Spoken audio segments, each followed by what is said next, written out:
सभी को नमस्कार।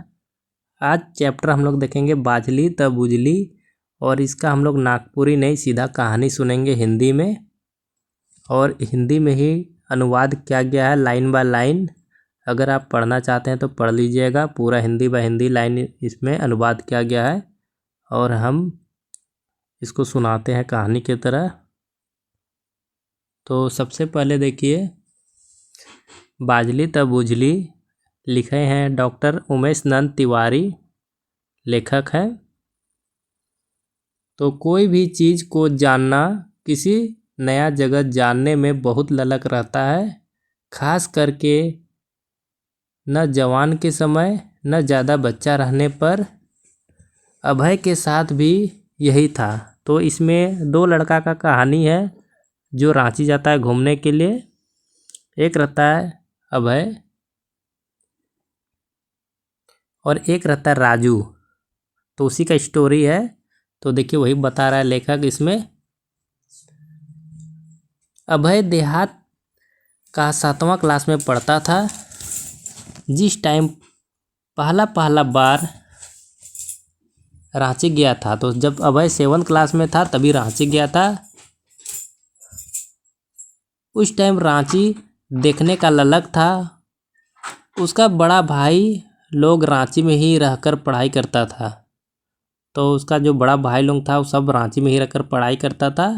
लेकिन जब वह अपना होश में आया तो रांची आने का मौका नहीं मिला। तो अब ये बड़ा हो गया और जब अपना होश में आया तो इसको रांची आने का मौका नहीं मिला। एक बार काका का बेटा राजू रांची जाने का तैयारी कर रहा था। तो ये राजू जो था वो रांची जाने वाला था। वह कई बार पहले रांची आ चुका था। तो राजू का आना जाना लगा रहता था, वो बहुत बार पहले रांची आ चुका था।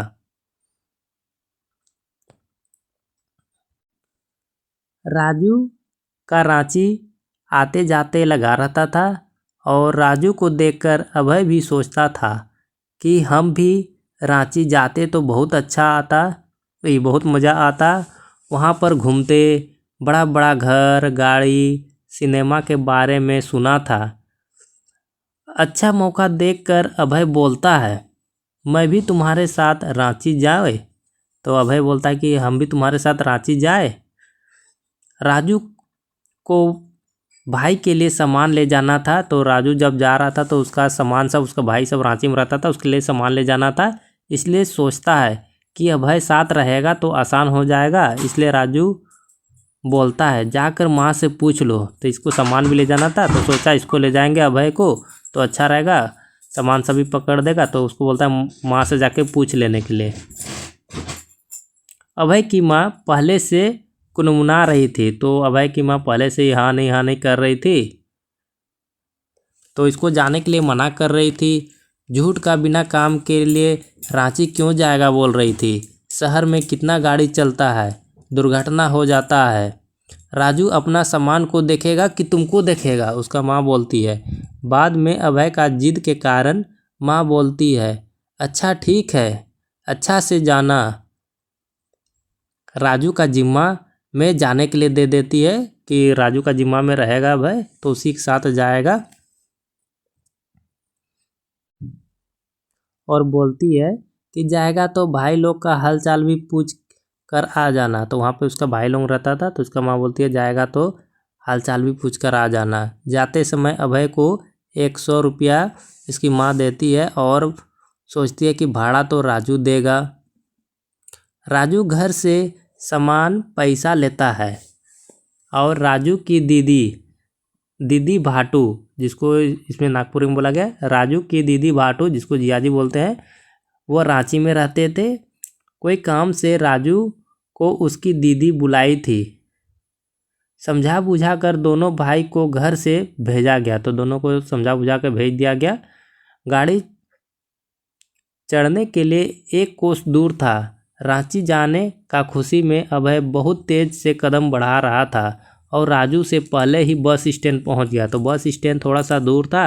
राजू को अभय को बहुत खुशी था जाने के लिए, इसलिए बहुत तेज चल रहा था और राजू से पहले ही पहुंच गया वहाँ पे। और बार बार पूछ रहा था दादा गाड़ी कब आएगी। तो भाई को इसमें दादा बोला गया, तो पूछ रहा है कि दादा गाड़ी कब आएगी। गाड़ी आने से लेट था, फिर भी बार बार पूछ रहा था गाड़ी कब आएगी। राजू थोड़ा गुस्सा कर बोलता है, थोड़ा लेट से आएगा, तुम्हारा टाइम से थोड़ी आएगा बोल रहा है। तो राजू बोल रहा है थोड़ा लेट से ही आएगा, तुम्हारा टाइम से थोड़ी आएगा, जब टाइम है तो आएगा ही। गाड़ी आने के बाद गाड़ी में बहुत भीड़ था। दोनों भाई किसी तरह से गाड़ी में चढ़ता है। भीड़ के चलते दोनों अलग अलग हो जाता है। तो गाड़ी में बहुत भीड़ था, उसके चलते वो लोग अलग अलग हो गया। 1 घंटा के बाद अभय पूछता है कि दादा और कितना दूर है। राजू बोलता है तनी दूरे है। तो गाड़ी जब भर गया फिर आगे बढ़ा, गाड़ी खुल गया। तो गाड़ी भरा, उसके बाद खुला गाड़ी। भीड़ के कारण अभय ड्राइवर के तरफ चला गया और राजू पीछे चला गया। तो दोनों अलग अलग गाड़ी में ही दोनों अलग अलग हो गया। एक आगे चला गया, एक ठेला ठहरा के पीछे चला गया। अभय धीरे धीरे ड्राइवर तरफ चला गया और कोना तरफ से खिड़की से बाहर देखने लगा। धीरे धीरे खेत खलियान कम दिखाई दे रहा था। छोटा छोटा कच्चा मकान, कच्चा पक्का मकान दिखने लगा। तो धीरे धीरे कच्चा मकान सब कम होने लगा, पक्का मकान दिखने लगा। तो गाड़ी अपना चाल से चलते जा रहा था। पेड़ पौधा खेल खलियान सब पीछे छूट रहा था। अब भीड़ भाड़ ज़्यादा आने लगा। एक जगह पूरा पतला रास्ता और दोनों तरफ बड़ा बड़ा घर सब दिखाई दे रहा था। शहर में खिलौना और सब्जी सब बेच रहा था। अलग अलग प्रकार का आवाज़ वहाँ पे चिल्ला रहा था, ले लीजिए 100 का माल 50 में ले लीजिए। अभय इधर उधर राजू को देखता है, पता नहीं चला कि रांची पहुँच गया, कहीं छूट ना जाए। तो वो ड्राइवर को चिल्ला कर बोलता है। तो इसको लगता है कि कहीं रांची पहुँच गए क्या, इसलिए वो ड्राइवर को चिल्ला के बोलता है। पीछे में था तो बोलता है, तो ड्राइवर भी गाड़ी अचानक से रोक देता है। तो अभय थैली पकड़ा और बोला, दादा दादा उतरे, रांची आ गया। ये पूछ रहा है कि रांची आ गया क्या, उतरे। इधर राजू बोल रहा है, बोका अभी रांची नहीं आया है। पीछे से आगे आते समय सबका पैर दाबते हुए राजू के तरफ आगे आ रहा था और जो जोर लगा रहा था। तो वही कारण भीड़ में जो उसका थैला था, तो एक आदमी का पैर में फंस जाता है और वो आदमी पैर से थैला को फेंक देता है। और आदमी सब बोलने लगा, जल्दी उतरो जल्दी उतरो। उधर राजू बोलता है, बढ़ाइए बढ़ाइए, यहाँ नहीं उतरना है। गाड़ी का ड्राइवर बोलता है, कहाँ कहाँ से नमूना चढ़ा लेता है। किसी तरह से राजू अभय के पास पहुँचता है और बोलता है, क्यों गाड़ी रुकवाया। अभय बोलता है, हमको लगा रांची है। असल में अभी रांची आने में देरी था। वह चट्टी बाजार था। तो चट्टी स्थान बोलते हैं जहाँ पे भीड़ भाड़ होता है, बाजार लगता है, उसको बोलते हैं चट्टी स्थान। तो उसी को देख के ये बोल रहा था कि रांची आ गया क्या, इसलिए वह ड्राइवर को रोकने के लिए बोल रहा था। राजू बोलता है, ज़्यादा उस्तादी मत दिखाओ, रांची अभी नहीं पहुंचा है। उसके बाद रांची पहुंचने पर दोनों भाई दीदी भाटू जीजाजी को देने वाला जो सामान सब रहता है वो पहले ही गिरकर पैसेंजर से दबाकर ख़राब हो जाता था, ख़राब हो गया था। और ये सब बात अपना दादा को बताता है। वहाँ पे जो भाई लोग रहता था रांची में उसको बताता है, तो वो लोग गुस्सा नहीं करता है और हंसने लगता है और उसको कुछ पैसा दे देता है और बोलता है कि कुछ जाकर कुछ खाकर आ जाओ, उसके बाद तुम लोग दीदी भाटू से मिलने चले जाना। तो होटल में जब ये लोग खा पी कर निकलता है तो डुगडुगी बाजा का आवाज़ सुनता है, कोई डमरू बजा रहा था। और अभय बोलता है, चलो ना देखते हैं क्या चीज़ है।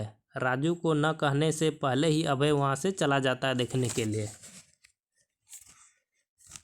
जब जाके वहाँ पे देखता है कि भीड़ में क्या चीज़ हो रहा है, तो एक मदारी हाथ में डुगडुगी लेकर बजा रहा था।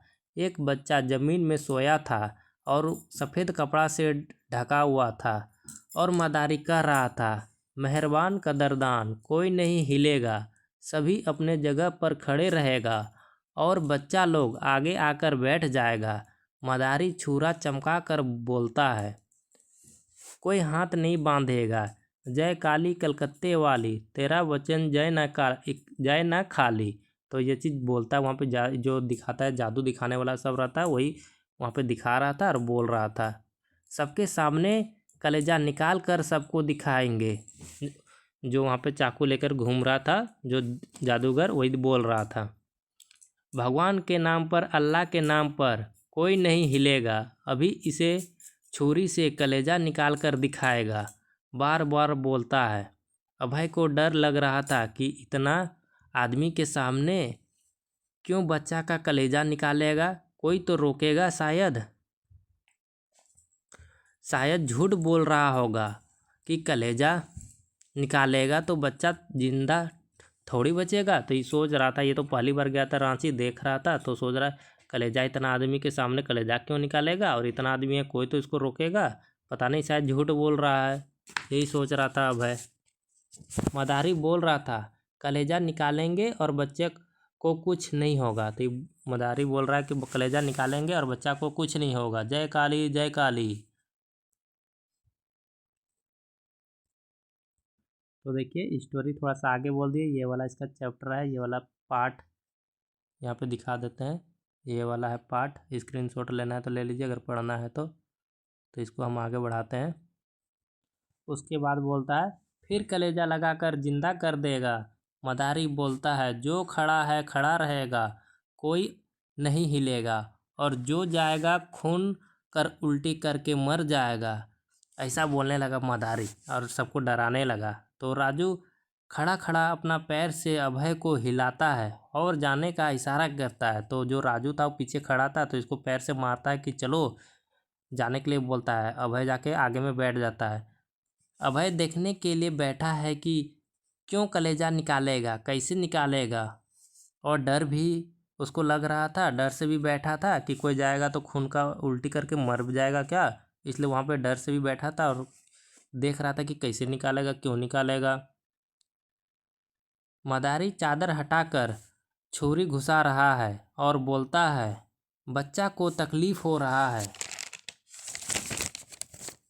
कलेजा कट रहा है, और हाथ बाहर निकाल कर दिखाता है। तो मदारी हाथ बाहर निकाल कर दिखाता है, हाथ में खून लगा रहता है और कलेजा हाथ में लिया रहता है और बच्चा छटपटा रहा है। यह सब अभय पहली बार देख रहा था और उसका सांस भी रुक रहा था। लाइफ में कभी ऐसा देखा नहीं था अभय। कनपट्टी से इसका पसीना छूट रहा था, जीभ चकरा रहा था, डर से हालत खराब हो रहा था इसका। इधर मदारी घूम घूम कर कह रहा था बच्चा का कलेजा है, जान का सवाल है, जिसके पास जितना है निकाल कर फेंक दीजिए। जो रुपया पैसा रहते नहीं देगा, उसका वही हाल होगा, उल्टी कर मर जाएगा। सबको मदारी डरा रहा था। अभय का हालत बहुत ख़राब हो जाता है यह सब सुनकर। जिंदगी में पहली बार 100 रुपया मिला था उसको। रांची आते समय उसकी माँ जो दी थी 100 रुपया, वही 100 रुपया था। एक तरफ पैसा का मोह, दूसरा तरफ इसका जान का डर। अजीब संकट में फंस गया था। ना देते बन रहा था, न रखने का मन कर रहा था। डर से कांप रहा था। मदारी फिर से बोल रहा था जिसके पास जो है निकाल कर फेंक दीजिए। बच्चा का जान का सवाल है, जो नहीं देगा उसका भी वही हाल होगा। अब अभय का हिम्मत जवाब दे दिया। वह अपना चोरकी पॉकेट से नोट निकाल कर फेंक देता है और देखा कि और सब आदमी 1 रुपया 2 रुपया करके निकाल कर वहाँ पे फेंक रहा है, दे रहा है। अचानक राजू गुस्सा कर उठता है और बोलता है कि कोई फ्री का पैसा है क्या जो फेंक दिया। अब अभय तो 1 रुपया भी नहीं दिया था इसको, ना तो खून का उल्टी हुआ ना कुछ हुआ। तो ये सोचता है, अभय नहीं, राजू 1 रुपया भी नहीं दिया था। अभय सोचता है कि ये तो कुछ भी नहीं दिया था, बाद में इसको कुछ हुआ भी नहीं। उधर राजू भीड़ से खींच कर निकालता है उसको। तो अभय को खींच कर निकालता है राजू। चलो दादा, सब इंतज़ार कर रहा होगा, बहुत देर हो चुका है और चुपचाप राजू के संग चलने लगता है, एकदम लुटिया गरीब जैसा। तो इसके पास जो पैसा था वो पैसा वहाँ पे निकाल के वहाँ पे फेंक देता है। अब इसी बाद में सोचने लगता है कि इसको कुछ हुआ ही नहीं, इसलिए वो बोलता है कि पूरा लुटिया गरीब के जैसा, फिर से वैसे ही गरीब के जैसा वो इसके साथ चलने लगता है। इसमें यही चीज़ दिखाया गया है। तो इसके बाद देखिए कुछ लेखक इसमें बोलते हैं। लेखक कहते हैं, तब से हम तमाशा नहीं देखते हैं, अभय जब बताया। तो देखिए अभय जब बता रहा था, लेखक सुन रहा था, और वही इसमें कहानी लिखा है। तो वो बोल रहा है तब से हम तमाशा नहीं देखते हैं, अभय जब से बताया है। डुगडुगी बजते रह गया, पार्क में, मेला में, मैदान में, लेकिन ध्यान नहीं देते हैं। सांप वाला पोस्टर, बंगाल की लड़की, और बार बार दिमाग में घूम रहा था ये सब बात। तो लेखक यही चीज़ बता रहा है कि इसमें कि अब से हम ये सब में दिमाग नहीं लगाते हैं और नहीं देखते हैं ये सब चीज़। तो इसमें दो ही स्टोरी है। रांची आता है जो कि राजू और अभय रहता है। याद रखिएगा, राजू और अभय था। जो रांची जाता है राजू, तो अभय को साथ ले जाता है, और वो पहली बार जाता है तो वहाँ पे बहुत कुछ देखता है। और वही मदारी को देखता है तो डर से 100 रुपया निकाल देता है और फेंक देता है, जो उसका माँ देती है इसको। तो इसी का कहानी दिखाया गया है इसमें। और कहानी याद रखिए और देखिएगा कि इसमें प्लेलिस्ट में जाकर देखिएगा, जितना चैप्टर है और सब कुछ कुछ का इसमें स्टोरी सब डाला हुआ है। तो आप इसको पढ़िए नहीं, डायरेक्ट इसको सुन लीजिए, हमेशा के लिए याद हो जाएगा। और चैनल से ज़रूर जुड़ जाइएगा, क्योंकि इसमें कोई भी वैकेंसी छोटा बड़ा ब्लॉक स्तर पे या फिर डिस्ट्रिक्ट लेवल पे निकलता है वैकेंसी सब, तो अलग अलग ज़िला का अलग अलग इसमें डाला जाता है, तो आपको भी पता चलेगा। चैनल को ज़रूर सब्सक्राइब कर लीजिएगा, लाइक ज़रूर कर दीजिएगा। धन्यवाद।